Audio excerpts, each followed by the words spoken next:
Dolphins, the greatest football team. We take the ball from goal to goal like no one's ever seen. We're in the air, we're on the ground, we're always in control. And when you say Miami, you're talking Super Bowl, 'cause we're the Miami Dolphins, Miami Dolphins, Miami Dolphins #1. Yes, we're the Miami Dolphins, Miami Dolphins, Miami Dolphins #1. Time now for Dolphins Central. Here's Thomas Galicia. 2, down, sit, hut. Welcome to episode 4 of the Dolphins Central podcast here on the Pro Football Central podcast network. With you as always is your host, Thomas Galicia, the Bleacher Report feature columnist for the Miami Dolphins. And today we have a very exciting show, even though we are being infiltrated by the Bills Mafia, as we have our first guest, Chris Trapasso from the Trapasso Report.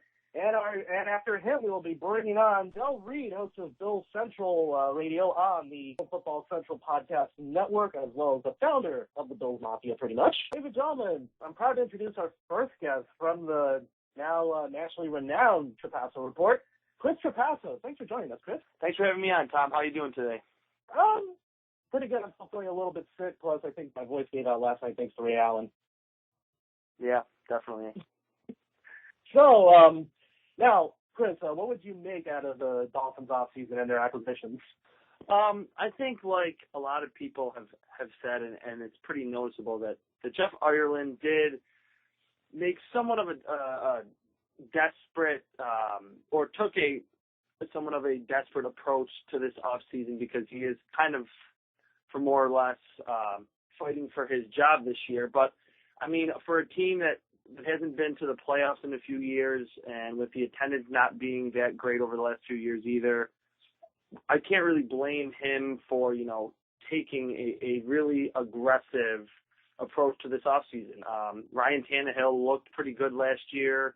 He has all the raw potential to become a pretty good franchise quarterback for the Dolphins, but he obviously needed more offensive weapons, and that's what Ireland got for him. As far as the defense, I think it's pretty vastly underrated. It was underrated last season, and after losing Carlos Dansby, they bring in Ellerbe, they bring in Philip Wheeler.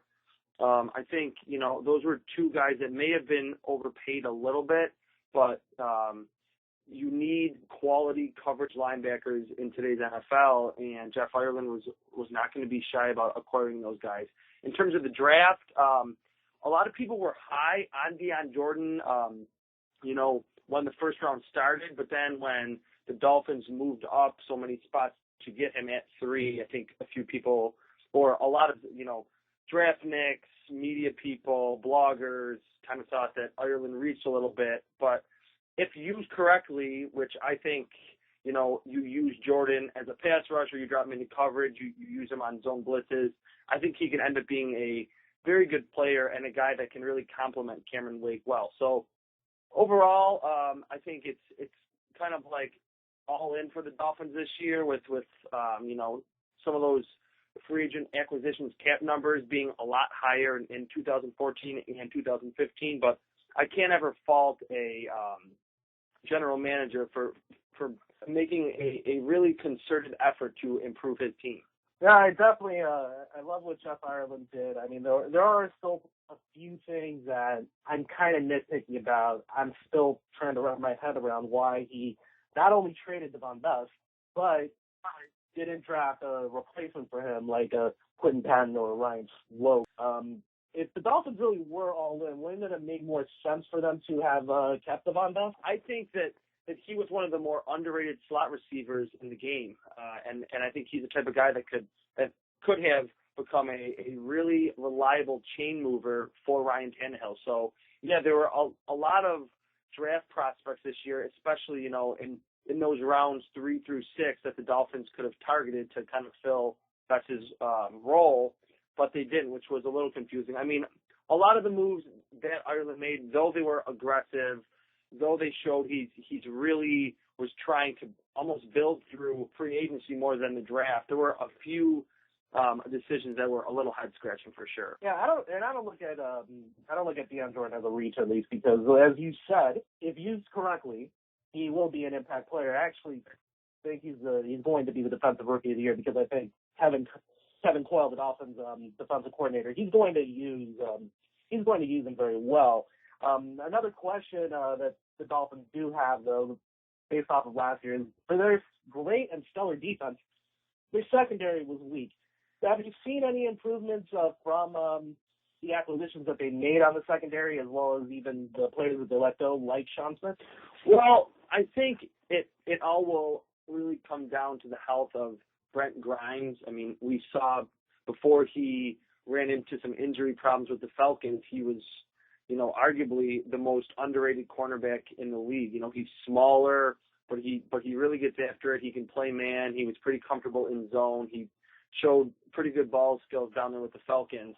So I think the play of the secondary will really hinge on his health, and if Rashad Jones can really take the next step. We saw him come out of almost nowhere last year and play at an elite level at safety. If he can, play as well or even better than he did in 2012, along with Grimes' health, then I think the Dolphins secondary could be pretty good. I think so too. That's the hope. But which new Dolphin will have the biggest impact in 2013? Which new acquisition or? Yes, the new acquisition.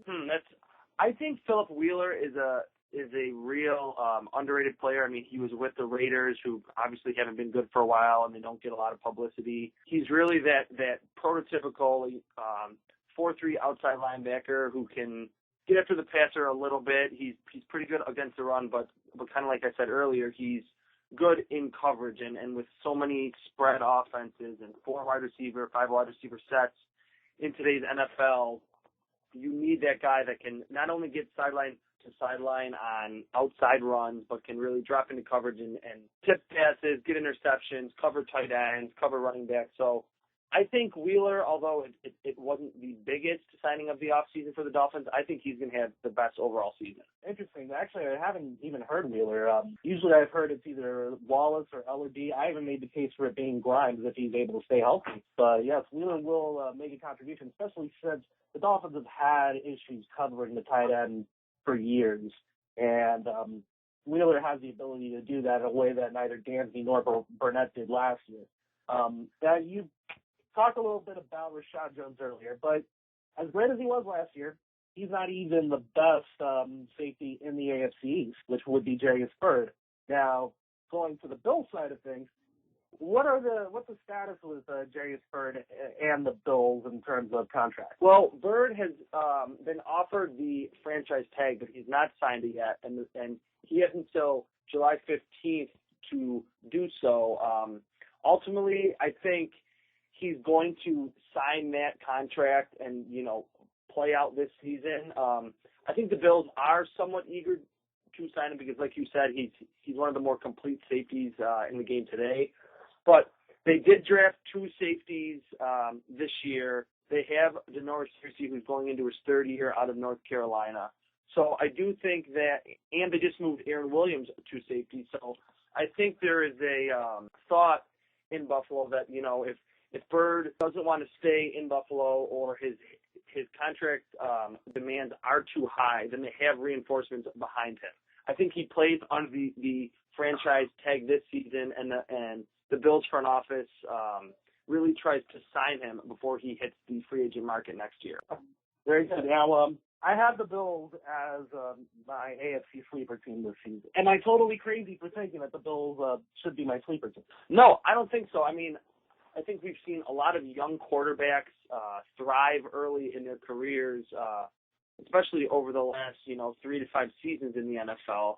So it's really all going to hinge on how E.J. Manuel plays. And beyond that, I think not just his production himself, but I think how the new coaching staff handles him when he does finally win that starting job, which for me, I think he's going to be the starter week 1 against the Patriots. But I think if the Bills really put him in a run-oriented offense that features a lot of short screen passes that allows guys like C.J. Spiller, Marquise Goodwin, Robert Woods, T.J. Graham to use their speed and athleticism to get yards after the catch, I think Manuel's rookie season will not be extremely taxing or as taxing to say, a guy like Andrew Luck, who a lot of the that his offense was so that his offense relied on his play solely, and he had not a good offensive line, not that great of an assortment of wide receivers and tight ends. So he had to do a lot more than I think Emmanuel will have to do.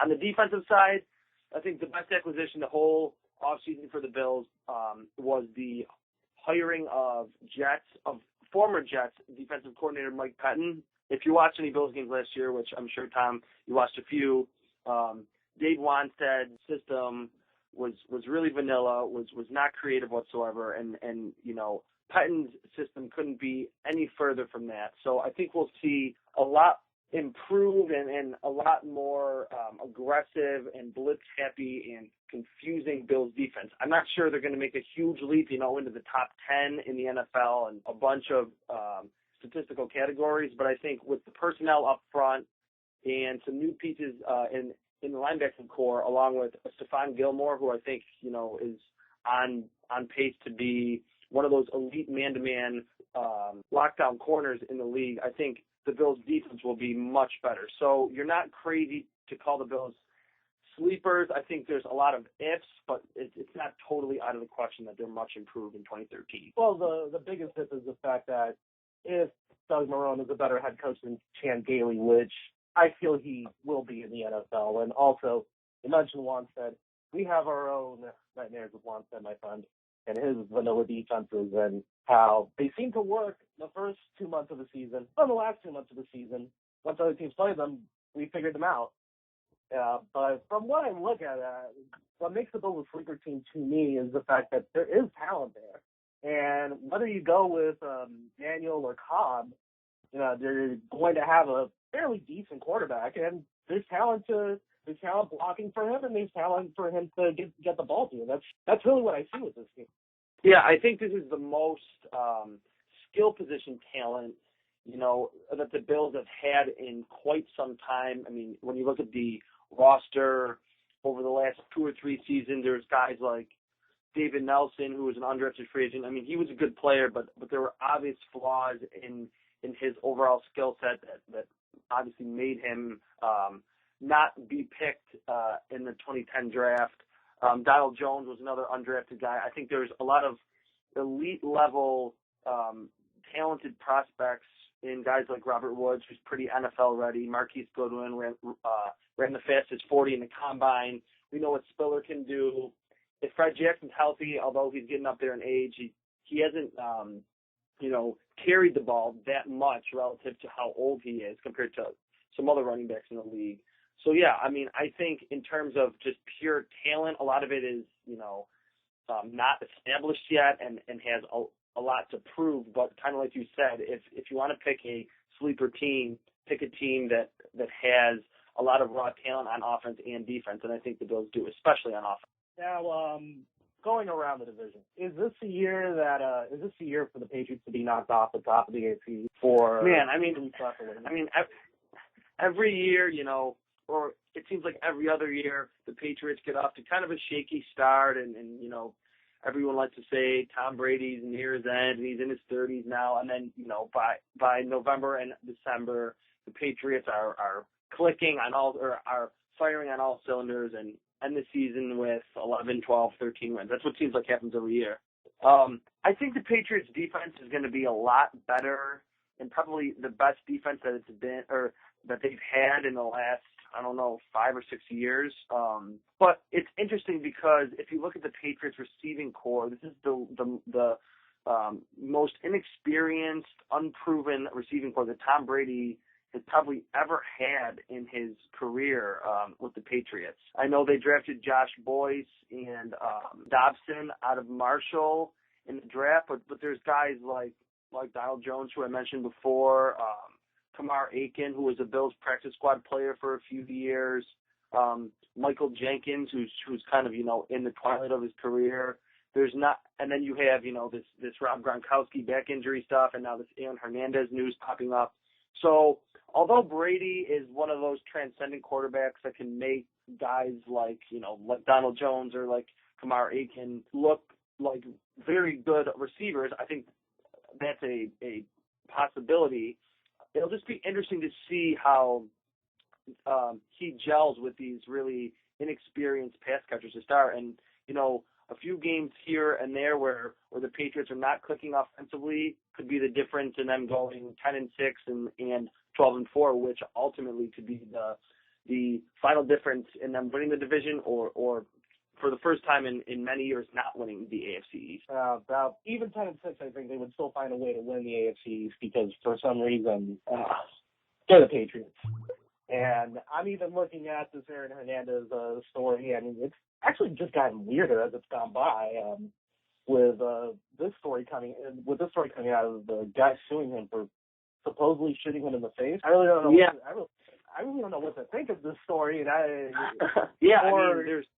there's so many refuting reports right now, and so I've kind of looked over as many sites as I can and tweets and reporters columns as I can about this, but it seems like one of those deals where I kind of want to wait it out and until some confirmations actually come from police departments or something else. But then this whole thing with him shooting some guy in the face, now this guy's suing him. This has all gotten very weird, and I'm sure Bill Belichick is not very happy right now. No, he's not, especially since this happened. This happened apparently months ago, and now's the first time we're hearing it. But oh well. Anyways, my final question, then, to go along with is this the last year is this the year that someone unseats the Patriots? Is which team do you think has the best shot of unseating the Patriots this year if it does happen? Wow. Well, I mean, kind of like you said, it's kind of like unfathomable to really see the Patriots not winning the AFC East and being unseated by one of these three teams. I think the Dolphins have a pretty good shot, especially because of their pass rushers. I mean, Randy Starks in the middle there and Paul Solai, they can create pressure up the middle on Brady, which we've seen is his probably his Achilles heel if he has one as a quarterback. And then you have Cameron Wake on the outside, and if Deion Jordan really flourishes as a rookie, there's four guys that can really create problems when playing the Patriots. I just don't think that the Dolphins will have enough offensive cohesiveness to really start the year. I think Mike Wallace was a little bit of an overpayment, and without a lot of veterans that are established on his side, I don't think he's really that guy that can just come in and be an obvious number one. But I would say either the Dolphins or the Bills probably have the best chance, and this is all due respect to the Jets. I think that their new GM is doing a good job to kind of wash away everything that Mike Tannenbaum did there, and I do think that eventually Geno Smith will be a pretty viable quarterback in this league. But I think with the way that the Dolphins and the Bills have kind of constructed their teams to beat the Patriots by, adding cornerbacks, by, placing a high emphasis on drafting pass rushers and keeping pass rushers around like Cameron Wake, bringing in Mario Williams, adding Manny Lawson. I think those two teams are the obvious choices. And it's seemed to be the case over the last, 5 to 7 years in the AFC East. A few bounces here and there could be the difference between second place and fourth place. Be sure to listen to Chris's podcast, the Trapasso Report. Chris, thanks for joining us. Thank you, Tom. Thanks for having me. Looking forward to hearing from you during the season. For sure. Thank you.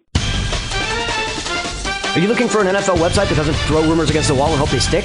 Then please go to ProFootballCentral.com for up-to-date news and information.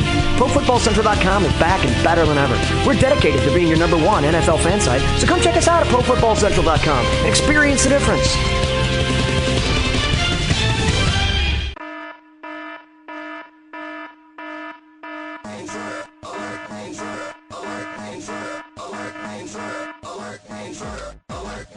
Warning, warning, the following guest is on enemy territory.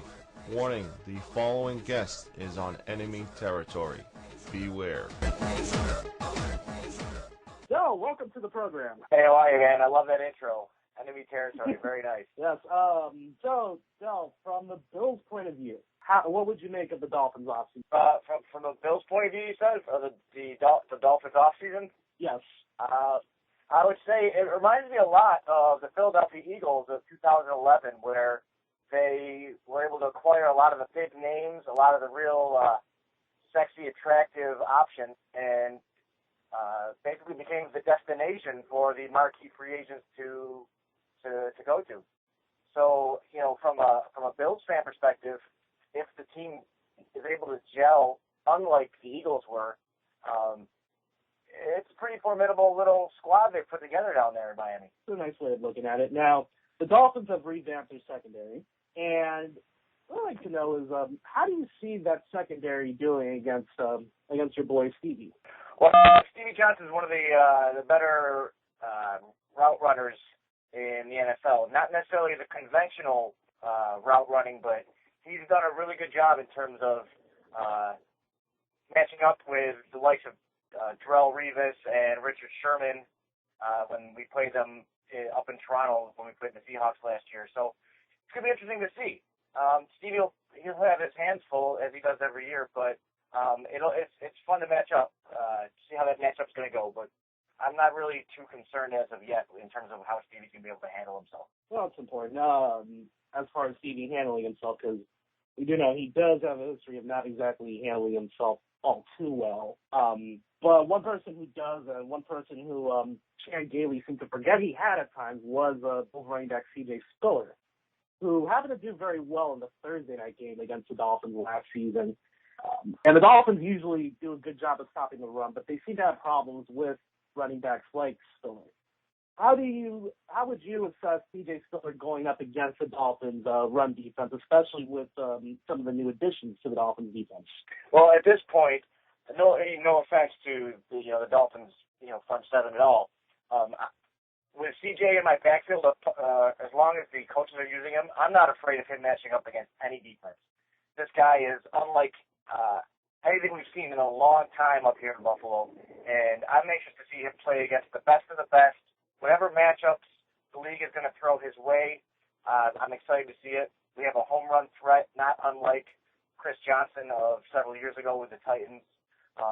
So I'm not too concerned. Right now, I have full faith in C.J. Spiller, and as you mentioned, Chan Gailey seemed to forget that he was on the 53-man squad at times. One of my things here, and I'm not sure if you told your listeners before I came on, I run the whole Bills Mafia initiative on Twitter and everything. We sell T-shirts and stuff. And one of our biggest selling shirts late last season was the one that just had a hashtag on it and said, Free CJ. So Bills fans are excited to see him hopefully unleashed on opposing defenses this year. And we'll see how that works out. I actually had Spiller on my fantasy team last year, so in that sense I kind of empathize with Bills fans as to, why are you not running him more, Chan? What are you doing? Don't you see what you have? So I can imagine it's frustrating for Bills fans. Dude, it was maddening. It was so I love my team, all right? And I give them the benefit of the doubt, although some would say it's often not deserved over the past 10 years. But Chan Gailey, I was giving him the benefit of the doubt for so long. And towards the end of the season, I just kept, every time they release a soundbite or a quote from him, I would just retweet it with whatever, dude. I just completely write him off by the end of the season. So he could say anything, especially with regards to the run game, and I just end up with whatever, dude. He lost all credibility with Bills fans. The fact that he has this guy who is, like I mentioned before, unlike anything we've seen in so long. And now there's even word that there's fantasy football pundits who have C.J. Spiller as the number one option overall. So to see that kind of stuff, and to know that he was on the team last year and was not getting maximized, it was maddening. It was maddening. But I was at that game, that Thursday night game against the Dolphins, and that was great. That was like his it was almost like his coming out party a little bit. National television. He got to chat it up with the NFL Network hosts afterwards, and he was very clear right at the outset of the interview when he said, "Yeah, see what I can do. You see what I can do when you give me the ball. I can carry the load." Yeah, I remember that. I mean, that game was kind of painful to watch for me watching the Dolphins simply because we had a chance to win that game, but we had no business even being in the game. To me, I looked at that as, another failure of the Bills coaching staff. But because they massively upgraded their coaching staff, in my opinion, I see the Bills as a sleeper team, as I was telling Chris Trapasso earlier in the podcast. And just like I asked Chris, am I crazy to think that the Bills are a sleeper team this season? I don't know. There's a lot of variables in play right now. We've got a new coach who is coming out of college. Yes, he does have NFL experience. He was the offensive coordinator with the New Orleans Saints in the past before he took the head coaching gig at Syracuse. But we've got a new head coach. We've got a new defense. I mean, I have to think, one of the things that was crazy last year was that we had this defense with Mario Williams, and say what you will, about, the contract he signed. We had Mario Williams, Kyle Williams, Marcel Darius, Nick Barnett, Jarris Bird, these guys who are not slugs. These guys were not, just your run-of-the-mill retread bums. And the fact that, Dave Wannstedt, his defense that he was calling was so vanilla that just waited for the plays to come to them was so frustrating. And I often say that Dave Wannstedt has screwed the team over 3 times now. 2 Super Bowls with the Cowboys, and then the entire 2012 season in his caretaking of the defense. But now with this new coaching staff, and you look at what Patton brings, the defensive coordinator that they brought over from the New York Jets, you look at what he brings to the table in terms of this aggressive, blitzing, angry defense, and you look at what could come into play with Marone and Hackett and some of their offensive philosophies that they're bringing with the up-tempo West Coast K-gun offense. I don't think it's crazy to say that they could be a sleeper. I have very, very cautious optimism, like I said, because there's so many different variables. And I just talked about the coaches. I didn't even get into the players. We got Stevie Johnson, who you mentioned a few moments ago, and then after that, it's almost no career catches whatsoever for this squad.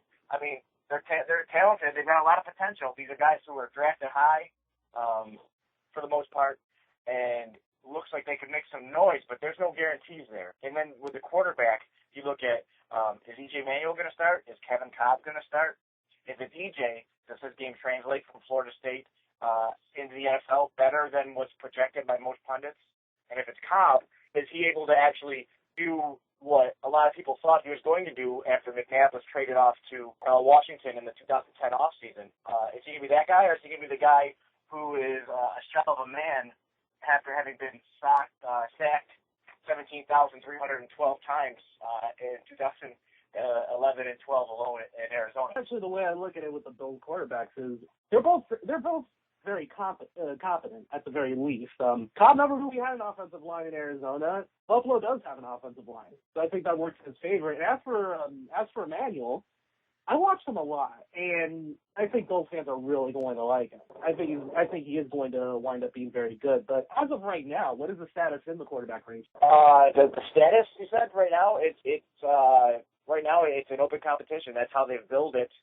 And anybody you talk to, whether it be a coach, whether it be the team's website or Twitter feed, anybody associated with the Buffalo Bills organization right now is calling it open competition. E.J. Manuel did not get a lot of snaps in mandatory OTAs a few weeks ago, and those snaps were mainly given to Tavares Jackson and Kevin Cobb. And now in hindsight, it looks like the team's plan all along was to go into preseason with E.J. Manuel and one veteran, not 2, like we thought there might be 3 quarterbacks overall really competing. I mean, they have Jeff Toole, who is an undrafted free agent. He's on the roster right now, but I don't believe he's not a realistic option for a starting quarterback for the Bills. So it looks like they took the OTAs and they decided there that that's where they're going to figure out what veteran quarterback they're going to keep. And that was obviously Kevin Cobb won that, and now Tavares Jackson is actually, ironically enough, back with Seattle Seahawks, where he was traded from last August. So now it's an open competition, and we'll see if it's going to be E.J. Manuel or Kevin Cobb under center week 1. Who would you prefer as the Bills starting quarterback week 1? Who would I prefer? Listen, the whole draft season, I wanted E.J. Manuel. I look at what he brought to the table, and there's risks, and there's always risks, but he seemed to be, to me, to be more unique and have more of a dynamic ability about him than the other quarterbacks in the discussion at the time, Geno Smith, Matt Barkley, Ryan Nassib. My whole thought there was, if they draft this kid, he doesn't have to start week 1. Let him sit on the bench. Let him, get used to the pro game, get used to the playbook. You look at Eli Manning, you look at Phillip Rivers, other quarterbacks who did not start initially, and they turned out pretty well. I know the new trend now is for a quarterback to get drafted and then have him set up as the week 1 starter right out of the gate, and that's shown to work actually with Griffin in Washington and Luck in Indianapolis, and the list goes on there. But who would I prefer? I would prefer EJ if the coaches believe he's ready. If he has as good a grip as he's going to get on the playbook, and we'll say if he's neck and neck with Kevin Kolb in terms of, or even if he's like a small bit behind Kevin Kolb in terms of the running for week 1, I think they should start him. But if it turns out that this kid just is going to need a little bit of time, then that's fine. Let him sit. Let him, like I said before, get used to everything, and then start him, when's appropriate, whether it be midway through the season or even next year. Well, very good. I actually had somewhat of the same opinion about Tannehill last season, where I thought if the Dolphins felt it was close between him and Matt Moore, they should start Tannehill. And that's exactly what they did, and apparently it was pretty close, and that turned out to be the correct decision in the long run. So, I mean, that's really, I think, more the approach to take it, where if it's close, you go with the rookie, but if it's not and you can tell that the rookie needs a bit more time, then you start the veteran. And like I said, you could do a lot worse than Kevin Kolb. Just ask the New York. Yeah. Now, yeah, I totally agree with that. We could do a lot worse than Kevin Kolb. That's for sure. I didn't mind the signing at all when they picked him up before free agency. Before the draft. I'm fine with either guy starting. And they both have their pros and their cons, and there's different dynamics that are involved there. But you're right. We could do a lot worse than Kevin Kolb. Now, as for the AFC as a whole, where would you see both the Dolphins and the Bills finishing in the AFC this year? You know what? I'm gonna concede the number 1 spot to the Patriots, just because they've won it every year except for the past 12 years, except for the 1 year when Tom Brady got injured week 1. Not to take anything away from your squad, but that was definitely an anomaly if you look at the trend of the past over a decade now. Oh, I definitely agree. Yeah, so until some other team can prove that they're legit and they're ready to take down the big 800-pound gorilla, then I'm going to give that to them. I'm going to give the 4 spot to the Jets because they're a circus. They seem to be a real mess right now. Just we look at how their whole off season went.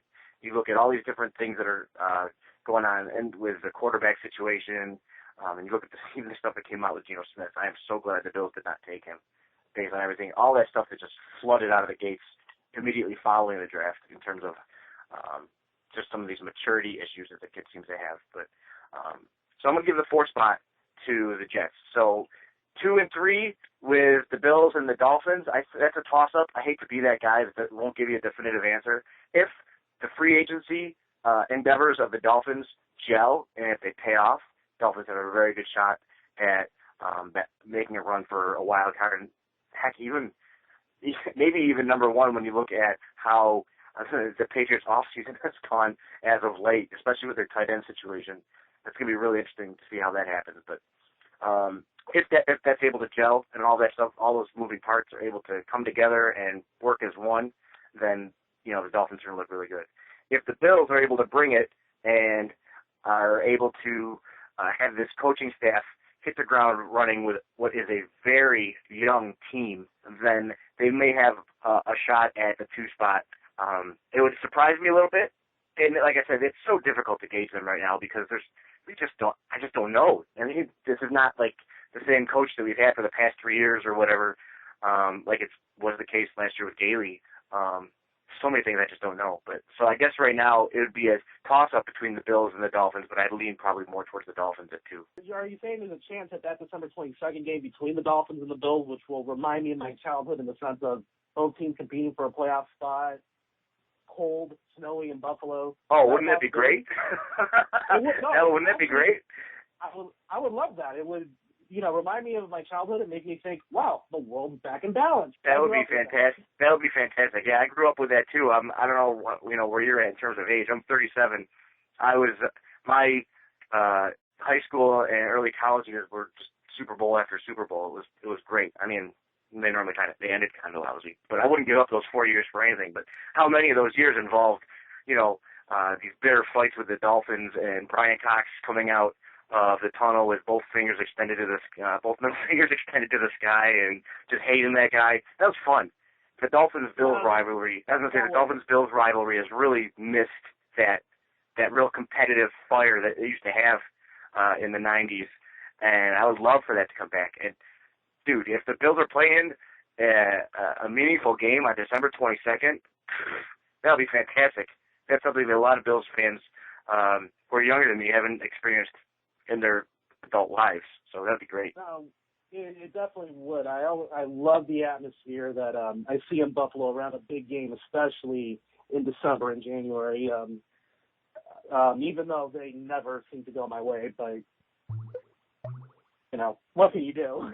Those were still fun. Those were still some fun years, and I'll take the Dolphins-Bills rivalry over any other AFC East rivalry, and I mean that because they say that the Jets are bigger rivals for the Dolphins, but I mean, our big rivalry was the Bills. It was Marino versus Kelly, and Bruce Smith lining up, on the opposite side of Richmond Webb. Those were great. Those were fun. Yes. I would love to see those come back. Yes.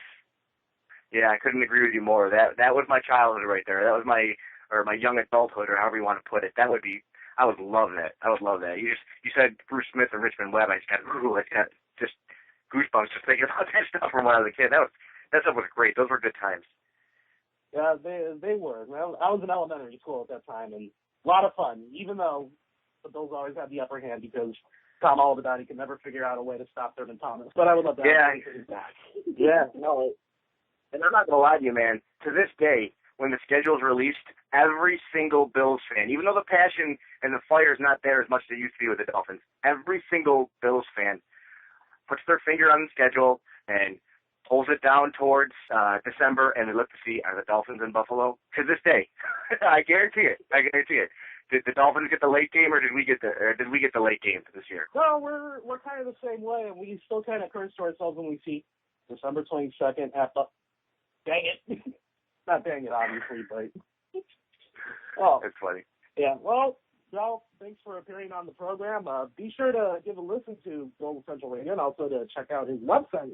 Oh, sorry about that. Still getting over a cold. Also, be sure to check out his website, bullsmafia.com. Del, thanks for joining us. Hey, man, thanks for having me on. I love good exchanges with fellow with fans of the division mates. That's good stuff. I appreciate it. Thanks for having me on. Thanks to Chris Trapasso of the Trapasso Report and Reid of Dolphins Central Radio for appearing on our show. You can listen to both of those shows here on the Pro Football Central Podcast Network. Just look up the Trapasso Report as well as Dolphins Central Radio. Now, next week, we're going to be doing our listener mailbag. So be sure to tweet any questions or comments you might have about the Dolphins to our Twitter feed at Dolphins Central. Also, be sure to follow at Dolphins Central, obviously, as well as follow me, your host, Thomas Galicia. That's at Thomas Galicia, last name spelled Galicia. And I will be answering questions that you tweet to me, whether it's to the Thomas Galicia account or to the Dolphins Central account. I'd prefer if you tweeted them to the Dolphins Central account. Also, we previewed the Dolphins in relation to the Patriots last week with Bleacher Report's Eric Friend. This week we sort of focused on the Bills. Well, we did focus on the Bills with Chris Trapasso and Reid. Next week we'll be looking at the team that a lot of you look at as the Dolphins' biggest rival, the stinking Jets. Yes, I have no problem calling them the stinking Jets. Supposedly they might stink this year. That seems to be the hope from Dolphins fans, at least. But what do the Jets experts know that we don't know? What should we expect from the Jets? Next week, you'll have your answer, along with the mailbag. So thank you for joining us for episode 4 of the Dolphins Central podcast. And like I said earlier, be sure to follow us on Twitter at Dolphins Central. Be sure to follow me on Twitter at Thomas Galicia. Also, be sure to follow Chris Trapasso on Twitter at Chris Trapasso, as well as the Bill Central Radio Twitter feed. of Del Reid, and that's at Dolphins Central PFC. So be sure to join us next week, Dolphins fans. Same sin time, same sin podcast network for Dolphins Central. This has been a presentation of the Pro Football Central Network. For news, blogs, highlights, and more, log on to ProFootballCentral.com.